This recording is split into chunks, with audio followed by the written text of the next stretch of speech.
So I know I said in the last one that I was only giving you 2 extra workouts, but I want upstairs to get changed, and I want to upload these to YouTube before you leave, so I wasn't going to get changed again. And I was like, I actually have one more that I think I want you doing. I'm not sure how I'm going to label this, because I think I would really like you doing this as much as you can. The other ones are great, but this is like the beginning of some actual strength training on where I think you need it. You don't need to do this one with a resistance band. I personally don't really feel it without one. So I'm going to show you with it, but you don't need to do it with it. I have to double loop mine. So you kind of want it around your hips. You're going to want it here. Back here. You're going to squat down, and you are just walking from right to left. So 1, literally just squat and walk. I'll show you from the side what it looks like. I know it's the most awkward thing ever, but it is so good for these muscles. And again, like stabilizing your back. So much like the overhead squat, we don't want to be over this way. Why do I look so fat in this shirt? Oh my God, I'm changing.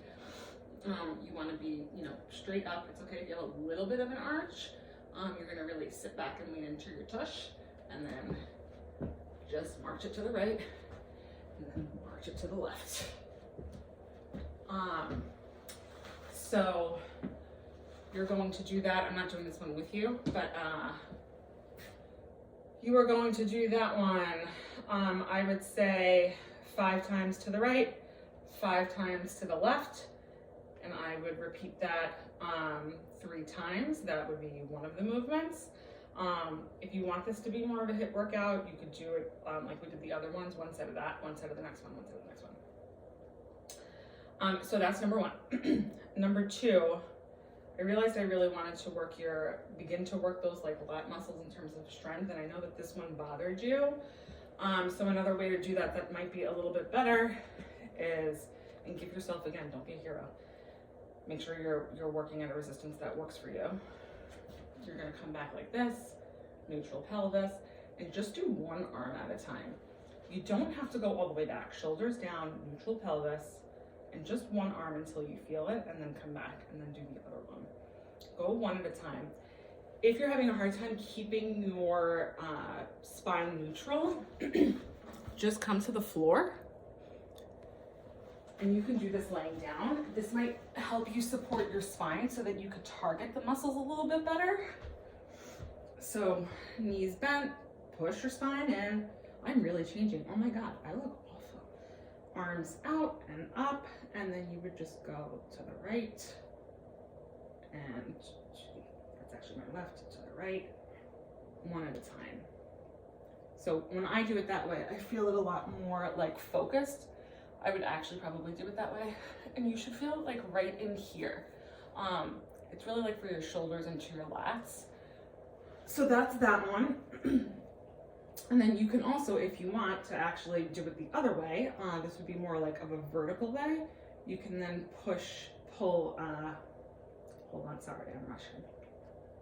Knees bent. We just did side to side. So now to get this muscle in here and towards the front, which again, these are the muscles that I think, although you have a lot of upper body strength, I feel like a lot of your supporting muscles, I think that's why you wind up in pain. So now you're gonna just hold it vertically, right? A little bit sideways, so not directly this way, but like you're pulling backwards. So you want your right wrist, elbow, and shoulder to be in line. And you are just gonna pull straight back. Again, you should feel it right behind your back and then forward. So everything else is where it should be. Like I have very little strength here, so you can see I'm only moving like a little bit. If you wanna get a little bit more movement, you come out on the band, and you can go a little bit longer. Play with the band, see what feels good. That's the benefit of a resistance band. So those 2, I would do 12 and 12. So 12 to the right, 12 to the left, 12 above, 12 above. So those were those 2 that I wanted to show you. I showed you the hip one.